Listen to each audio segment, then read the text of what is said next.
Il parle donc, Salah Abdeslam coopère avec les autorités belges. Le 10e homme des commandos du 13 novembre reconnaît qu'il voulait bien se faire sauter au Stade de France le 13 novembre. Salah Abdeslam qui a été inculpé aujourd'hui pour meurtre terroriste et participation aux activités d'un groupe terroriste. Fanny Rayo. Dans une ambulance sous escorte policière, Salah Abdeslam est arrivé à la prison de Bruges où il a été incarcéré. Quelques heures plus tôt, il avait été auditionné pour la première fois, une audition en présence de son avocat avec qui il a pu s'entretenir. Il a collaboré chez le juge. À partir de maintenant, je souhaite avoir la tranquillité de pouvoir discuter avec lui, de pouvoir comprendre ce qu'il s'est passé et toute une série de choses. Salah Abdeslam qui commence donc à donner des détails sur son implication dans les attentats du 13 novembre. Il a affirmé aux enquêteurs belges qu'il voulait se faire exploser au Stade de France avant de faire marche arrière. Concernant la procédure judiciaire, Salah Abdeslam a décidé de refuser d'être remis aux autorités françaises. Je pense qu'il y a d'abord un dossier en Belgique qui est à gérer, où il doit s'expliquer et la remise à la France pourra être suspendue en attendant le développement de l'enquête en Belgique. Il passera mercredi devant la chambre du Conseil où le mandat d'arrêt belge sera prolongé, parce que nous n'allons pas plaider bien évidemment. Mais Salah Abdeslam pourra tout de même être remis à la France dans un délai qui peut aller de quelques jours à 3 mois. Et c'est dans la prison de Bruges que se trouve ce soir Salah Abdeslam. Que sait-on exactement de ces conditions de détention? Johanna Giglia, vous êtes sur place pour BFM TV. Dans quelles conditions a été accueilli Salah Abdeslam?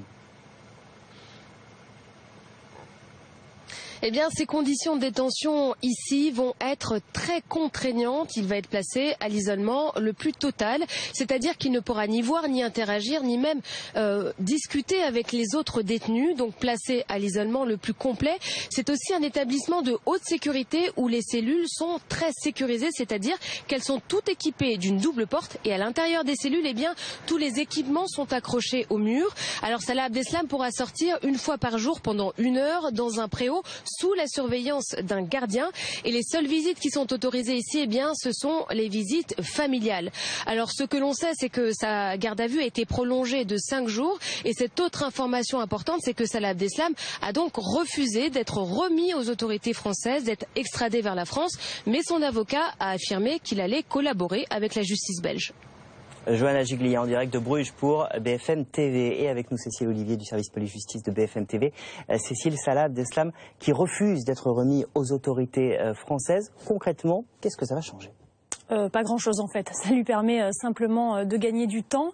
Sans rentrer dans tous les détails de la procédure belge, il peut exercer un recours auprès de la Cour d'appel et auprès de la Cour de cassation. Et à chaque fois, il peut gagner 15 jours. Donc 1 mois en tout, mais dans tous les cas, même en exerçant ses recours, dans 3 mois maximum, il sera revenu il sera transféré vers la France. Parce qu'entre pays européens, on ne parle pas d'extradition. Il y a une procédure plus simple, plus souple, plus rapide, le mandat d'arrêt européen. Et dans ce cadre-là, on ne peut refuser de remettre un détenu à un autre pays que dans 3 cas. S'il y a une amnistie, si les faits ont déjà été jugés dans un autre pays ou si le détenu est mineur.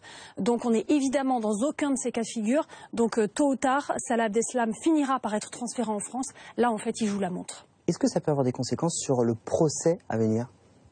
Sur la durée pour laquelle on aura un procès? Je ne pense pas. De toute façon, on n'aura pas un procès avant plusieurs années parce que c'est une affaire très compliquée et donc une enquête très difficile, très compliquée. Il y a énormément de protagonistes, environ 25 personnes. Si on ajoute aux kamikazes tous ceux qui ont servi de complices, de logisticiens, d'aides, etc. Il y a 6 ou 7 planques dans 2 pays différents. Ce sont des attentats qui ont été commis en France, mais préparés en Belgique, commandités en Syrie, donc il va y avoir beaucoup de commissions rogatoires internationales, ça prend à chaque fois énormément de temps. Et puis, ce sont des gens qui ont utilisé beaucoup aussi les réseaux sociaux, des applications sécurisées. Donc, on fait des demandes à des entreprises, Apple, Facebook, etc., qui ne sont pas particulièrement coopérantes avec la justice. À titre d'exemple, en ce moment, il y a un procès devant la Cour d'assises de Paris, un braquage de fourgon blindé dans lequel une policière a perdu la vie. Et bien, le procès arrive 6 ans après. Donc, je pense que ça va prendre beaucoup de temps, plusieurs années, même si la justice a mis les moyens, puisqu'il y a 6 juges d'instruction qui enquêtent sur ce dossier. Il faudra du temps, il faudra de la patience. Blais Bilal Bonkono, bonsoir. Bonsoir. Vous êtes l'un des rescapés des attentats du Stade de France. Merci tout d'abord d'être avec nous sur le plateau de BFM TV. Du temps, Cécile Olivier le disait, pas de procès avant plusieurs années, mais au moins un procès. Est-ce que déjà il y a une part de soulagement chez vous qu'on ait retrouvé Salah Abdeslam? Comme je le disais précédemment sur un de vos plateaux, le soulagement y est. Oui, un grand soulagement d'avoir interpellé cet individu et puis de l'avoir interpellé vivant. Parce que dans l'affaire Mera, Mera avait été tué dans des situations que nous connaissons, malheureusement. On aurait souhaité entendre des versions de ses propos. Là, je suis notamment victime et plus concerné encore parce que mon fils a été aussi blessé lors de cet attentat et que quand vous avez votre gamin qui est blessé dans ce type d'affaires, on a du mal à expliquer et répondre à des questions, surtout quand on essaie de porter secours à des personnes et qu'on a le gabarit que j'ai pour essayer d'intervenir et qu'on s'aperçoit que ce sentiment d'impuissance existe. Oui, j'ai été soulagé hier à l'hôpital en apprenant que Salah Abdeslam s'est arrêté. Et c'est lors de l'échange avec mon avocat, Maître Moho, qui m'accompagne, qui lui, dans cet échange, m'a prévenu déjà en me disant tu es devant la télé, regarde ce qui se passe, je pense qu'on est en train d'interpeller la bonne personne et qu'à 16h43, j'étais persuadé que c'était Salah Abdeslam, comme je l'ai dit il y a 3 semaines, que cet individu serait sur Molenbeek et qui resterait en Belgique. Et un pressentiment que vous aviez? Bizarrement, je commence à avoir un peu trop de pressentiments et je commence à me faire peur. Que la première fois, j'ai eu le sentiment que des mecs venaient, étaient bizarres et que ce soir du 13 novembre, j'ai vu un premier individu qui me paraissait bizarre. Le deuxième que j'ai rencontré dans les toilettes, avec lequel j'ai fait un face-à-face, me paraissait aussi bizarre. Donc j'ai pensé au braquage, après j'ai pensé au règlement de compte, j'ai souhaité intervenir. Le comportement, en fait, c'est... Vous savez, quand vous êtes dans les métiers de la sécurité et que vous aimez, vous êtes passionné par ce que vous faites, il y a toujours un sentiment d'appréciation. Et ce sentiment d'appréciation, je l'ai aussi notamment dans les quartiers dont je suis natif. Et quand il y a une situation qui se crée, on sent quand la personne n'est pas du quartier ou quand elle est nouvelle. Et là, l'attitude de ces personnes m'ont donné vraiment ce sentiment d'être dans la notion de la vision du braquage. Le premier comportement, c'est le comportement qu'on a quand on balaye du regard, c'est le comportement observation. Donc si on observe, c'est qu'on veut procéder. Après, le fait de m'être retrouvé avec ce deuxième individu dans les toilettes, qui était Bilal Atfi, c'était un moment d'affrontement. Et ce moment d'affrontement, ça a été plutôt... je l'ai vu, il était face à face avec moi comme ça, après posé sur la glace, je me suis dit, mais... bizarre ce mec. Et là, j'ai pensé tout de suite au règlement de compte. J'ai fait le rapprochement entre le premier et le deuxième en me disant il y a un règlement de compte. Mais je ne m'attendais pas du tout à des attentats. Alors c'était effectivement, pour l'instant, on avait 3 personnes du Stade de France, 3 terroristes. Il y en a donc un 4e, visiblement, puisque aujourd'hui, il a reconnu, Salah Abdeslam, que visiblement, il voulait se faire exploser au Stade de France. Est-ce que ça ajoute à l'horreur?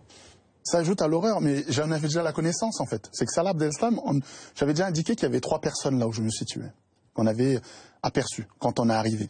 Et quand je suis arrivé, je balaye facilement du regard, plus aujourd'hui encore, mais ces 3 individus, je ne comptais pas la 4e personne, et je l'ai indiqué dans mes dépositions, je ne comptais pas la 4e personne qui a explosé du côté du McDo, sous l'autoroute. Moi, j'avais vraiment aperçu 3 personnes. Et les 3 personnes dont j'ai aperçu, j'ai donné des descriptions qui se rapprochaient des individus qui ont été identifiés et retrouvés. Pour moi, le soulagement de Salah Abdeslam, c'est à la fois permettre à mon fils de pouvoir dormir sereinement, et c'était sa première nuit, cette nuit où il dormait. Je ne me suis pas mis pour une fois à me positionner devant la porte de chambre et veiller que mon fils soit en sécurité, qu'il ne fasse pas de cauchemars comme il pouvait les faire. Mais Maître Moho l'expliquera peut-être beaucoup mieux que moi, parce que quand on a été, on a appris que Salah Abdeslam, quand j'ai expliqué à l'avocat que Salah Abdeslam, c'est la personne dont j'étais persuadé qui était à ce moment-là dans les mains, entre guillemets, de la police belge et de la police française, j'étais persuadé, mon nez me grattait, mon visage était... j'avais cette joie, limite, j'étais à la limite de faire une fête, de me dire... Enfin, on l'a attrapé, on l'a interpellé. Quelle efficacité! Je veux féliciter ces forces de police. Je veux leur montrer et dire à tous ces jeunes qui pensent que quand on est touché, qu'on fait 1m94 et qu'on peut considérer que en réalité, on peut le voir physiquement comme ça, on a l'impression de bien se porter, je vous rassure ici sur ce plateau, je suis pas très bien. Mais je me sens soulagé d'une partie du travail qui commence aujourd'hui. C'est-à-dire que la partie d'avoir une personne identifiée, interpellée, qui va nous permettre d'avoir des réponses à nos questions. C'est évidemment quelque chose d'extrêmement important. Maître Mouhou, votre client disait à l'instant, les policiers ont bien travaillé. Est-ce que vous êtes satisfait de la collaboration qu'il y a eu entre la Belgique et la France pour justement réussir à capturer Salah Abdeslam? En même temps, c'est une première étape. Donc c'est un premier succès, surtout pour les victimes. Après, on se demande pourquoi, en Belgique, au cœur de l'Europe, il existe une ville de plus de 100 000 habitants infestée de terroristes. Et là, la responsabilité de l'État belge, elle devra se poser à un moment ou à un autre.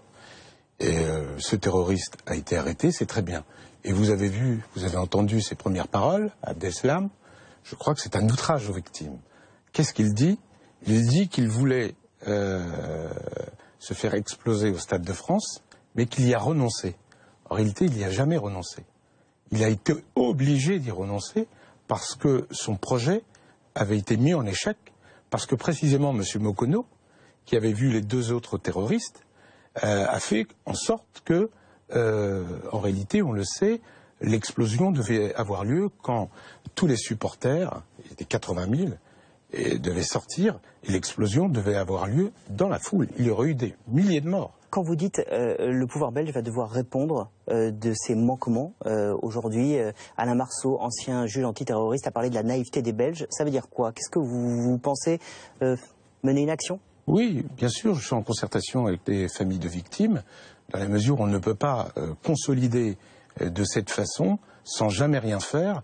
Et les grandes victimes, effectivement, c'est celle du Bataclan et celle du Stade de France. Donc je pense qu'il y a une responsabilité juridique dans un État, dans le manquement à ses obligations, tant d'intégration, mais aussi dans le cadre de son renseignement, de démanteler des filières. Ça veut dire quoi? Ce serait porter une plainte contre l'État belge? Absolument, absolument. Je pense qu'effectivement, les politiques ont une responsabilité majeure. On ne peut pas ensuite rester de cette façon et compter les victimes. Parce que près de 90 victimes au Bataclan, des centaines de blessés. Et en réalité, certes, il y a les commanditaires, il y a les complices. Mais il y a une responsabilité qui est, à mon avis, majeure d'un État qui ne fait rien ou qui ne fait pas grand-chose ou qui fait semblant de faire quelque chose.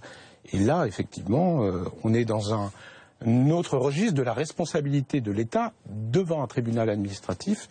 Et souvent, l'État, pour ses manquements, d'ailleurs en France, a été souvent condamné en responsabilité administrative pour les manquements dans ses fonctions régaliennes.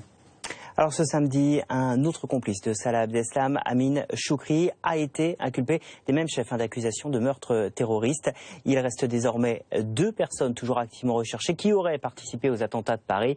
On fait le point avec Pierre Millet. Après l'arrestation de Salah Abdeslam, ils ne sont plus que 2 suspects liés aux attentats de Paris à être toujours recherchés par la police. Le premier, c'est Mohamed Abrini, un belgo-marocain qui fait l'objet d'un mandat d'arrêt international. Sur ces images, on le voit dans une station-service avec Salah Abdeslam, puis au volant de la Clio noire, utilisée 2 jours plus tard lors des attentats de Paris. Les 2 hommes étaient amis d'enfance.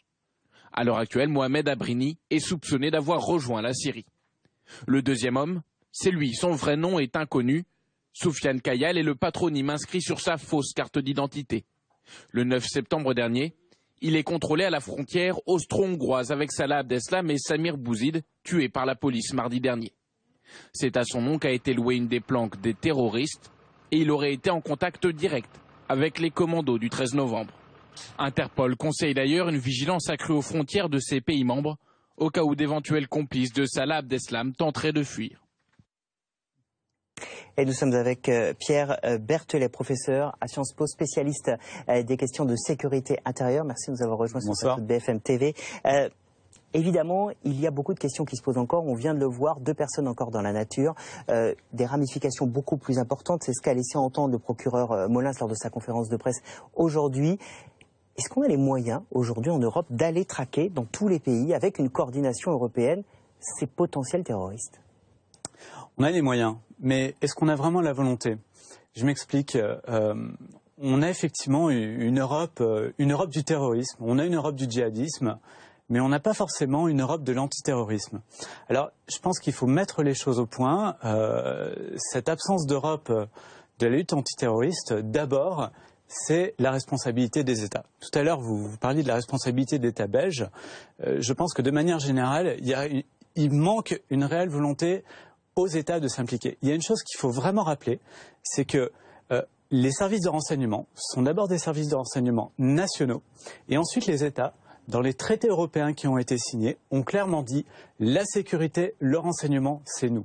Et donc ça signifie une chose, ça signifie que lorsqu'il y a une coopération, lorsqu'il y a des dispositifs de coopération, eh bien c'est d'abord aux services de renseignement de vouloir s'impliquer. Pour l'instant, c'est pas du tout le cas. Comment ça se passe? On est toujours, j'ai envie de dire, sur l'Europe du Moyen-Âge. En clair, une Europe de la sécurité du Moyen-Âge, c'est-à-dire l'Europe telle qu'il y avait il y a 40 ans. En clair, ce sont les services, de manière bilatérale, qui s'échangent l'information et justement, qui ne se l'échangent pas parce qu'on a des guerres de police comme il peut y avoir au niveau national. Je dirais, simplement pour ajouter encore de manière assez rapide, ce qui est intéressant, c'est juste quelques chiffres. Enfin, 2 chiffres pour être plus clair. À l'heure actuelle, on a simplement le fichier d'Europol qui est un petit peu... Alors, c'est pas la police européenne, c'est simplement une structure d'aide aux polices nationales. C'est vraiment, la nuance est importante. Et à l'heure actuelle, il y a donc un fichier qui a été constitué. Il faut simplement savoir que 5 États donnent 50% d'informations. En clair, j'ai envie de poser la question, où sont les autres ? Est-ce que c'est pour ça, Cécile, on le disait tout à l'heure, le procureur Morins, quand il a fait son point presse tout à l'heure, retraçait le parcours de Salah Abdeslam et on se rendait compte qu'il avait pu aller d'un pays européen à un autre et finalement sans aucun contrôle. Alors il a été contrôlé notamment au moment où il passe la frontière entre l'Autriche et la Hongrie.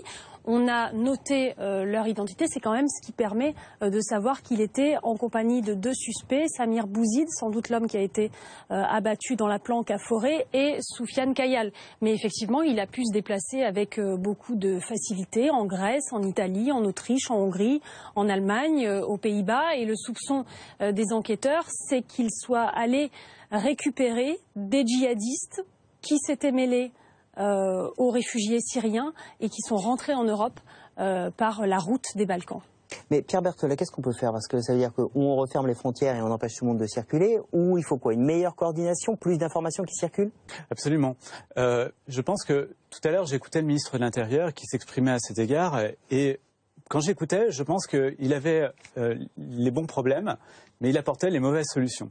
En clair, il expliquait qu'effectivement, il fallait davantage d'implication au niveau européen, il fallait qu'à un moment donné, je dirais, les États se coordonnent mieux. Maintenant, l'idée que le ministre de l'Intérieur proposait, c'était à nouveau de refermer les frontières. Alors moi, il se trouve que je passe souvent de la Belgique à la France. Et en plus, je connais bien le terrain, je passe souvent par des chemins un peu détournés. Et il se trouve que si je suis terroriste, j'ai envie de dire, mais surtout prenez pas l'autoroute, vous passez par quelques chemins de traverse et vous circulez facilement. Alors, je veux dire par là, l'idée de renforcer les contrôles aux frontières, ok, c'est bien, mais c'est d'abord destiné à l'opinion publique. Ça donne le sentiment qu'à un moment donné, l'État fait quelque chose, on est sur la rhétorique de la frontière fermée, mais c'est fondamentalement inefficace. Alors maintenant, qu'est-ce qui est efficace? C'est la récolter du renseignement, c'est permettre l'échange du renseignement, et c'est surtout l'analyse du renseignement. Ça, c'est ce, par exemple, sur quoi Europol a une spécialité. Là encore, comme je vous disais, fondamentalement, Europol se plaint régulièrement en disant « mais je ne suis pas alimenté correctement par les États ». En clair, si j'ai pas de carburant, eh ben la voiture peut pas avancer. C'est pas que les États, ils veulent garder leurs informations pour eux. On ne veut pas les communiquer. On est dans une logique, si vous voulez, il faut comprendre que c'est à 2 étages. Au niveau de l'étage des services de renseignement eux-mêmes, il faut savoir, c'est que leur patron, c'est le ministre de l'Intérieur, c'est le président de la République. En clair, ils n'ont pas de compte à rendre à l'Europe. Donc ça signifie une chose, ça signifie que lorsqu'ils réussissent à faire des opérations, tant mieux, ils sont félicités. Donc en clair, j'ai envie de dire, pour eux, on est également dans une autre logique qui est vraiment la logique d'une guerre interpolice. Est-ce que quand même, on peut dire que les choses sont en train de changer, Cécile, cette arrestation de Salah Abdeslam, c'est quand même un succès franco-belge, la preuve qu'il y a eu une coopération qui a fonctionné à un moment. Oui, il y a une équipe commune d'enquête avec la France qui envoie chaque semaine 2 policiers de chaque service antiterroriste, la SAT qui dépend de la brigade criminelle à Paris et la SDAT qui dépend de la direction centrale de la police judiciaire. Et effectivement, même si ça a pris 4 mois pour le trouver, c'est quand même le résultat de l'opiniâtreté des enquêteurs qui ont mené une centaine de perquisitions, qui ont petit à petit, en remontant les fadettes, les factures détaillées de téléphone, identifié un certain nombre de personnes qui louaient des appartements sous des faux noms et méthodiquement, ils ont perquisitionné tous les appartements et ça a fini par être fructueux puisqu'ils sont tombés mardi, ils s'y attendaient pas d'ailleurs, ils pensaient arriver dans un appartement vide parce que l'électricité a été coupée depuis un mois. Et ben, ça a fini par donner puisqu'ils sont tombés sur un nid de terroristes. Est-ce que vous pensez, Pierre Berthollet, que cette arrestation, que malheureusement cette expérience terroriste pourrait permettre enfin de franchir des paliers, de mieux travailler ensemble? Absolument. Je pense qu'il y a une chose, il faut savoir, c'est que la coopération bilatérale, elle marche quand même. Il faut pas non plus, on n'est pas dans la coopération bilatérale, elle marche quand même. Il faut pas non plus, on n'est pas dans une logique binaire. D'un côté tout marche bien, d'autre côté tout marche mal. L'améliorer. Mais c'est évident. Fondamentalement, je pense qu'il y a vraiment 2 choses qui pourraient être améliorées. D'abord, effectivement, c'est de pouvoir mettre en place ce que je disais tout à l'heure, véritablement cette Europe de la sécurité au niveau des services de renseignement. D'autre part, aussi, je pense que c'est la capacité pour les États, à un moment donné, aussi au niveau européen, de pouvoir définir des priorités communes en matière de lutte antiterroriste. En fait, dernier point, c'est pouvoir débloquer de l'argent. Et ça, je vous le dis, c'est intéressant. Il y a un rapport du Sénat qui avait été rendu en disant, mais fondamentalement, il n'y a pas suffisamment d'argent qui est débloqué au niveau national et au niveau européen en matière de lutte antiterroriste. Et en même temps... Merci Pierre Berthollet d'être venu sur le plateau de BFM TV. Merci Mertomou. Merci Blais, Bilal, Mokono. Restez avec nous sur BFM TV. Dans un instant, évidemment, nous reviendrons sur Salah Abdeslam qui commence à se livrer. Ce soir, il est arrivé à la prison de Bruges. C'est là qu'il va rester. Dans la journée, un peu plus tôt, il avait été confronté à un juge et il avait reconnu qu'il avait l'intention de se faire exposer au Stade de France.